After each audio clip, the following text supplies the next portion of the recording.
किससे मान रहे हैं आप? हमारी टक्कर किसी से भी नहीं है, किसी से भी कोई टक्कर नहीं है। भारतीय जनता पार्टी के जो यहाँ से माननीय सांसद और दिल्ली के जो प्रदेश अध्यक्ष भी हैं, उन्होंने 5 साल में यहाँ पब्लिक को शकल भी नहीं दिखाई। पब्लिक का इतना गुस्सा है कि हम भी जाते हैं तो उनका गुस्सा कई बार हमें भी झेलना पड़ता है, हमें भी जवाब देना पड़ता है उनके बारे में। इसलिए पब्लिक उनके खिलाफ वोट करेगी, किसी से कोई टक्कर नहीं। उत्तर पूर्वी लोकसभा क्या आप अगर जीतते हैं तो विकास की अगर हम बात करें तो सबसे पहला एजेंडा क्या लेने वाले हैं? सबसे पहला एजेंडा यहाँ पे जो है, जो कॉलोनियाँ हैं, जो अनऑथराइज कॉलोनियाँ हैं, उनकी इतनी खराब हालत है कि वहाँ पे आदमी खड़ा नहीं रह सकता। 2 आदमी मिलके एक साथ चल नहीं सकते। सड़कों पे इतने खड्डे हैं कि शायद अगर पानी हो तो उसमें तालाब बन जाता होगा। यहाँ पे स्वास्थ्य की सबसे बड़ी समस्या, सड़कों की समस्या, बिजली और पानी की समस्या। पानी तो यहाँ इतना गंदा आता है कि जिसमें कीड़े और कई बार तो सांप भी निकलते हैं। मोदी सरकार के आने के बाद में अच्छे दिन किसके आए? किसी के भी नहीं आए। मोदी सरकार के खुद के अलावा 5 लोगों के अलावा किसी छठे आदमी का अच्छे दिन नहीं आए। वहीं दिल्ली के अंदर आम आदमी कह रही है पूर्ण राज का दर्जा,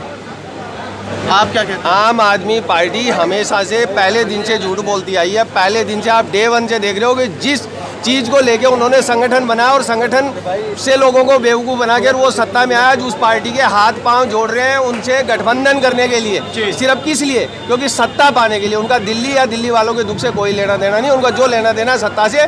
इस बार निश्चित तौर से लोकसभा में उनको बाहर करेगी। लोकसभा की जनता से क्या अपील करना चाहेंगे? लोकसभा की जनता से मैं यही अपील करता चाहता हूँ कि इनकी कुरीतियों के खिलाफ वोट करें। बहुजन समाज पार्टी को ज़्यादा से ज़्यादा मतों से विजयी बनाएं। बहुजन समाज पार्टी की अगर सरकार बनती है तो निश्चित तौर से कानून की सरकार बनेगी, संविधान की सरकार बनेगी।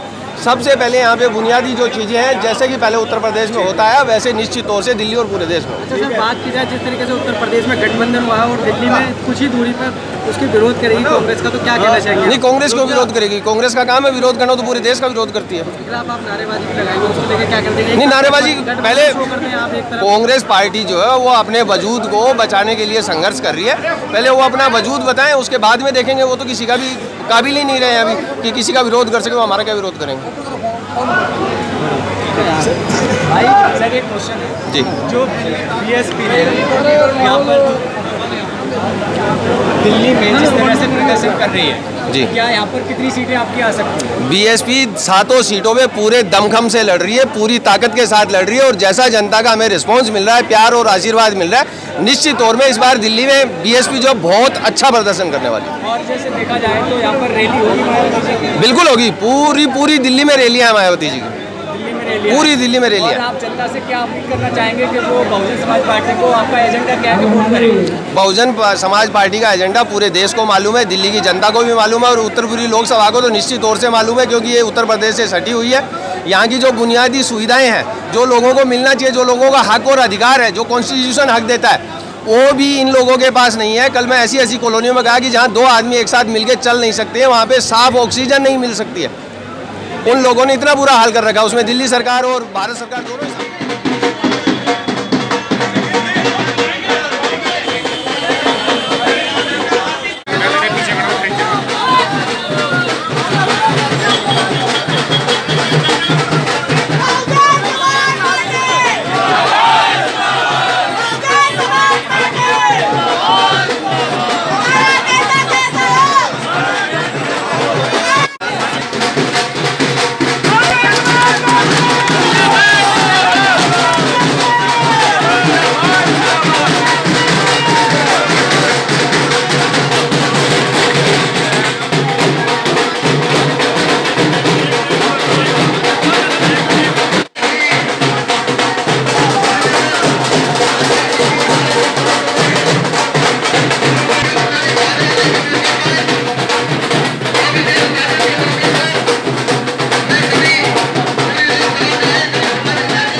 बीएसपी का साथ देगी। बीएसपी बहुत ज़्यादा अंतराल से यहाँ से विजय प्राप्त करेगी। बात शुरू करने से पहले मैं एक बात बताना चाहता हूँ, उसको हमारे पत्रकार बंधु बहुत ध्यान से सुने। अभी मेरे को एक पत्रकार बंधु ने सवाल करा कि साहब दिल्ली में या देश के किसी कोने में बोला संविधान जलाया गया, उसके बारे में आपका क्या कहना है? मैं ये कहना चाहता हूँ कि संविधान कोई कागज का टुकड़ा नहीं है कि उसको कोई आदमी माचिस ले और उसके आग लगा दे। संविधान जो है भारत का एक ऐसा संवैधानिक किताब है जिसको जलाई नहीं जा सकती, उसको मिटाई नहीं जा सकती, उसको हटाई नहीं जा सकती। कुछ उपद्रवी टाइप के जो लोग हैं वो ऐसा करते हैं कि किसी भी किताब का टुकड़ा लाते हैं और बोलते थे कि साहब हमने संविधान जलाया। ये जो वर्तमान सरकार है ऐसे काम करवाती है ताकि लोगों में जाति में और धर्म के नाम पे दंगे हो। संविधान जलाने की चीज नहीं है, संविधान को कोई नहीं जला सकता है। संविधान जहाँ पे लिखा गया है वो लोगों के दिलों में लिखा गया है। अगर संविधान अगर जल गया तो आप एक काम करें कि 23 तारीख को इस सरकार को हटाए, नई सरकार बनाए, गठबंधन की सरकार बनाए जिसमें कि माननीय बहन जी प्रधानमंत्री बने। आपको पता लग जाएगा कि संविधान जला है कि नहीं जला है। संविधान ने की सरकार आएगी तो पता लगेगा, संविधान के तहत सरकार आएगी तो पता लगेगा कि संविधान जलाया नहीं जा सकता है। संविधान के अनुसार काम करना होता है, ये लोग संविधान के अनुसार काम ही नहीं करते। तो आप ये सवाल क्यों करते हैं कि साहब संविधान जलाया? संविधान कोई नहीं जला सकता है। सब पत्रकारों से मैं कहना चाहता हूँ कि आप बिल्कुल निश्चिंत रहे, भारत के संविधान को कोई भी नहीं जला सकता है। भारत का संविधान इसीलिए बना कि अंग्रेजों को जलाना था, अंग्रेज जले तो भारत का संविधान बना। भारत का जो संविधान बना उसको कोई नहीं जला सकता है। जहां तक कि हमारे कुछ लोगों ने पूछा कि साहब उत्तरी पूर्वी लोकसभा जो सीट है, ठीक है, उसमें आप बाहरी प्रत्याशी है। बाहरी प्रत्याशी भारत का कोई भी नागरिक कहीं पे भी नहीं होता है। कोई भी भारत का नागरिक भारत में कहीं से भी चुनाव लड़ सकता है, वो स्वतंत्र है। भारत में पैदा होना चाहिए, भारत का नागरिक होना चाहिए, वो कहीं से भी चुनाव लड़े। मैं तो दिल्ली का ही नागरिक हूँ, 20 साल से दिल्ली में रहता हूँ। जैसे कि अभी श्री महेश आर्या जी ने कहा कि लोग बनारस से चुनाव लड़ते हैं, अमेठी से चुनाव लड़ते हो, तो सब वहां के थोड़ी है, लेकिन हम उनसे कोई सवाल नहीं उठा रहे। भारत का नागरिक कहीं भी चुनाव लड़ सकता है। जब एक आदमी, आप एक बात बताओ कि बनारस में जाके और गंगा पुत्र बन सकता है, तो मैं तो दिल्ली का बेटा हूँ, उत्तर पूर्वी दिल्ली का बेटा नहीं बन सकता। मैं दिल्ली का ही रहने वाला हूँ, दिल्ली का ही बेटा हूँ। ये बाहरी प्रत्याशी बोलना, ठीक है, संविधान की बात करना, सरकार की बात करना, ऐसा भ्रम बिल्कुल ना फैलाएं। मैं मीडिया बंधुओं से भी हाथ जोड़ के विनती करता हूं कि आप जनता के हित की बात करें। लोग कहते हैं कि साहब मीडिया जो है वो देश की तीसरी आंख है। आप तीसरी आंख बनने का काम करें, लोगों की समस्याओं के बारे में पूछे, लोगों की जन भावनाओं के बारे में पूछे, लोगों के जाति और धर्म के बारे में जो लोग फैलाते हैं आप उसके बारे में पूछे। आपने आज तक योगी जी से किसी ने भी पत्रकार ने सवाल नहीं करा कि साहब आप उत्तर प्रदेश के मुख्यमंत्री हैं और राहुल गांधी को ये कहते हैं कि आप वायनाड में जाके और अगर आप में दम है तो आप हिंदू वाला चोला पहन के और वहां वोट मांग के दिखाइए। आप राहुल गांधी को ये कहते हैं कि वहां पे आप भगवा कपड़े पहन के और वोट मांग के दिखाइए। ये धर्म और जाति की राजनीति भारतीय जनता पार्टी करती है, बहुजन समाज पार्टी नहीं करती। जहां तक मैनिफेस्टो की बात है, बहुजन समाज पार्टी का मैनिफेस्टो, बहुजन समाज पार्टी खुद है। बहुजन समाज पार्टी जनता के बीच में जाती है, जनता से सवाल पूछती है, जो जनता की समस्याएं हैं उनको सुनती है और उनको निराकरण करती है। यही बहुजन समाज पार्टी का मैनिफेस्टो है। जहां तक बात है बिकने की, कुछ लोगों ने मेरे को कल बोला, दो बातें कल लोगों ने मेरे को बोली। किसी मेरे एक भाई ने बोला कि साहब आप थोड़ा सतर्क रहना, ठीक है, क्योंकि यहाँ पे कुछ भी आपके साथ गलत हो सकता है। मैं उन सबको बता देना चाहता हूँ और अपने कार्यकर्ताओं को भी बता देना चाहता हूँ कि राजवीर सिंह डरने का नाम नहीं है। मैं बिल्कुल भी डरने वालों में से नहीं हूँ, घबराने वालों में से नहीं हूँ। मेरे साथ जो 10 आदमी चलते हैं वो इसलिए नहीं है कि मैं किसी दूसरे आदमी से डरता हूँ या किसी पार्टी से डरता हूँ या किसी बदमाश लुच्चे लफंगे से डरता हूँ। मैं डरता नहीं हूँ, इसलिए लेके चलता हूँ कि कल को कोई दुर्भावना जो है वो नहीं फैले, ये लोग कोई अनर्गल मेरे पे आरोप नहीं लगा सके। मेरे साथ भी 10 लोग रहते हैं, वो इस बात की गवाही देंगे कि वहां पे जो भी हुआ वो किसी दूसरे प्रत्याशी ने करा, तीसरी पार्टी ने करा या राजवीर सिंह ने करा। डरने के लिए नहीं चलता हूँ। अगर कोई मेरे को डर का चैलेंज करेगा तो मैं उसके पास अकेला भी पहुंचने की ताकत रखता हूँ। इसलिए किसी भी बहुजन समाज पार्टी के वॉलेंटियर को डरने की जरूरत नहीं है, किसी भी बहुजन समाज पार्टी के वॉलेंटियर को डरने की जरूरत नहीं है। राजवीर सिंह आपके साथ है, हमेशा है। आज से मैं इसी लोकसभा में अपनी पूरी फैमिली के साथ शिफ्ट हो रहा हूँ। 24 घंटे 5 साल में यही रहने वाला हूँ। आपको कोई भी तकलीफ नहीं होने वाली है।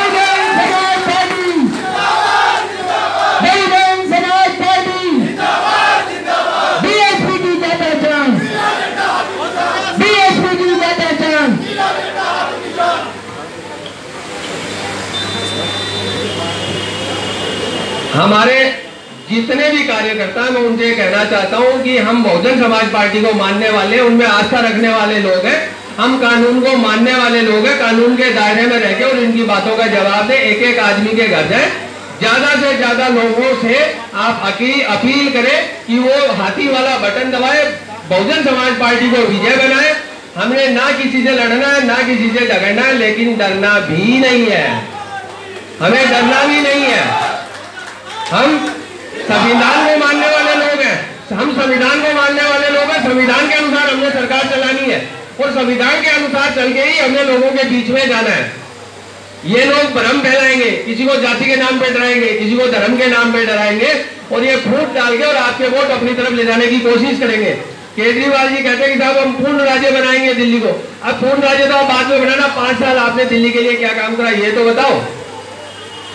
5 साल में केजरीवाल जी ने दिल्ली में कुछ भी नहीं करा। मेरे को ये बोलते हुए मीडिया के सामने बड़ा दुख हो रहा है कि कल मैं एक कॉलोनी में गए, यहाँ न्यू भजनपुरा में, जिस कॉलोनी का नाम है जनता कॉलोनी, पीली मिट्टी नाम है। उस कॉलोनी में जो लोग रहते हैं उनसे अच्छी दशा जो हमारे यहाँ तिहाड़ जेल में रहते हैं उनकी है। केजरीवाल जी कैसे कह रहे हैं कि मैं दिल्ली में मैंने विकास करा, ये करा। पोस्टर लगाने से आपका विकास साबित नहीं होता। आपका विकास तब साबित होगा जब आप कॉलोनियों में जाके लोगों की हालत देखेंगे। 2 फुट की गली में 4 फुट वायर बिछे हुए हैं। कल को अगर वहां पे कोई अनहोनी हो जाए तो मेरे को लगता है कि वो लोग बाहर भी नहीं निकल सकते हैं। उनको वही डोम घुट के और केजरीवाल जी के नाम से शहीद होना पड़ेगा। वो उस चीज को नहीं देखते हैं, वो पोस्टरबाजी करते हैं सिर्फ। अब पूर्ण राज्य की बात इसलिए कर रहे हैं क्योंकि उनको मालूम है कि जनता के पास वो जिस काम को लेके आए, ठीक है, उनमें से वो एक भी काम नहीं कर पाए। दूसरी बात सुनो कि कल का जो दिन गया 9 तारीख का 2011 में, ये पार्टी जिस संगठन को बना के और जिसके लिए सत्ता में आई, ठीक है, आज उसके 5 साल बाद में ये पार्टी उसी पार्टी के हाथ पैर जोड़ रही है कि साहब आप हमारे से गठबंधन करो ताकि हमारे को सत्ता सुख मिल सके लोकसभा में। ये लोग कांग्रेस पार्टी के अगेंस्ट जो है पूरा इन्होंने एक नया फंडा रचा, ठीक है, बोला साहब लोकपाल लाएंगे, ये करेंगे, वो करेंगे। अन्ना हजारे जी को साइड में कर दिया, खुद कुर्सी पे बैठ गए और अब उसी पार्टी से मिन्नतें कर रहे हैं, हाथ जोड़ रहे हैं, पैर पकड़ रहे हैं कि आप हमारे से गठबंधन करो, क्योंकि इसको दिल्ली की जनता से कोई लेना देना नहीं है, इनको सत्ता से लेना देना। ये सत्ता के लिए किसी भी हद तक जा सकते हैं। इसलिए मेरी आप लोगों से अपील है कि आप जहां पे भी जाएं सब लोगों को समझाएं कि देश की उन्नति की बात करें, प्रगति की बात करें, स्वास्थ्य की बात करें, शिक्षा की बात करें, गली की बात करें, मोहल्ले की बात करें, सड़कों की बात करें, पानी की बात करें, धर्म और जाति की बात नहीं करें। बहुजन समाज पार्टी कभी भी जाति की बात नहीं करती। अगर बहुजन समाज पार्टी जाति की बात करती या जाति राजनीति होती तो आज मैं यहाँ से प्रत्याशी बिल्कुल भी नहीं होता। बहुजन समाज पार्टी का प्रत्याशी जरूर यहाँ से कोई SC/ST का ही कैंडिडेट होता अगर जातिवादी राजनीति होती तो। अगर बहुजन समाज पार्टी बिकती, लोग कहते हैं कि बहुजन समाज पार्टी की टिकट पैसों में बिकती है, अगर बहुजन समाज पार्टी की टिकट पैसों में बिकती तो जैसे अनिल अंबानी ने रफाल खरीद लिया 5 दिन पहले कंपनी बना के, ऐसे कोई भी बहुजन समाज पार्टी को खरीद लेता। हम टिकट बेचने की जरूरत ही नहीं थी, पार्टी बिक जाती शायद। बहुजन समाज पार्टी ना बिकने वाली है, ना हटने वाली है और ना ही डरने वाली है। बहुजन समाज पार्टी इस बार 25 मई को भारत में सरकार बनाने वाली है। वो लोग इस बात से, इसलिए हमें किसी की बातों में नहीं आना है। जो भी कोई सरकार का नुमाइंदा किसी के भी पास आता है उससे आपको सवाल जो करने हैं वो देश की जनता के हित में करने हैं। हमने जो वोटिंग करानी है लोगों से वो देश की जनता के हित में करानी है, महागठबंधन के हित में इसलिए करानी है कि महागठबंधन मोदी जी के खिलाफ नहीं बना, वो देश की जनता के पक्ष में बना है। जो लोगों ने इन्होंने वादे करे, कोई 15 लाख दे रहा है, कोई 72,000 दे रहा है, ठीक है, कोई 1 करोड़ रुपए दे रहा है, ये सिर्फ वादे रह गए। 5 साल हमने सबने देखा कि इन्होंने कोई काम नहीं करा। ये लोग झूठ बोलते हैं, झूठ का व्यापार करते हैं, जाति और धर्म के नाम पे बांट के और सत्ता में आते हैं, सत्ता का सुख लेते हैं। 5 लोगों के अच्छे दिन आए हो तो पता नहीं, बाकी पूरे देश का जो है 95% लोगों का बहुत बुरा हाल इन्होंने कर दिया है। बेरोजगारी इस कदर फैल गई है देश में कि दूसरी पूर्वी दिल्ली का अगर हमने विकास करना है तो प्लीज मैं आपसे रिक्वेस्ट करता हूं कि आप इस बार मेरे को मौका दें, बहुजन समाज पार्टी को वोट करें, ज्यादा से ज्यादा लोग हाथी वाला बटन दबाएं, बहुजन समाज पार्टी को विजय बनाएं, कानून की स्थापना होगी, संविधान की स्थापना होगी। वो पार्टी बहुजन समाज पार्टी को बिना किसी शर्त के, बिना किसी बात के समर्थन कर रही है, इसीलिए कि बहुजन समाज पार्टी जीते, बहुजन समाज पार्टी का कैंडिडेट जीते। मैं उनको भी ये विश्वास दिलाना चाहता हूँ। डॉक्टर नेपाल सिंह जी हैं, श्री शरद यादव जी हैं, ठीक है, वो नेपाल सिंह जी और उपस्थित हैं, ठीक है, हम उनका सम्मान करते हैं। उनको विश्वास दिलाता हूँ कि बहुजन समाज पार्टी की अगर यहाँ सरकार बनती है तो आपके मान सम्मान में और कानून में कभी कोई कमी नहीं आई।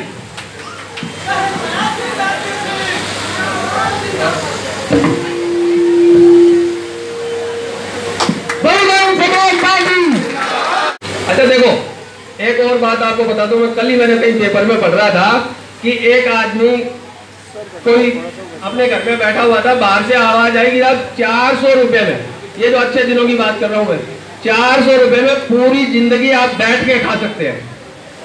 400 रुपए में पूरी जिंदगी बैठ के खा सकते हैं। जब उसने बाहर जाके देखा तो एक चटाई बेचने वाला था, चटाई पे बैठ के आप पूरी जिंदगी खा सकते हैं, लेकिन बैठने के लिए, खाने के लिए आपको राशन भी चाहिए। तो इनके जो वादे हैं वो बिल्कुल चटाई वाले वादे, लोगों को आईना दिखाते नहीं है, ना खुद आईना देखते हैं, लोगों को लोग लुभाव और बातें करते हैं, धर्म और जाति में बांटते हैं, पैसों के नाम पे बांट देते हैं, प्रशासन के नाम पे बांट देते हैं और वोट लेके और सत्ता का सुख भोगते हैं।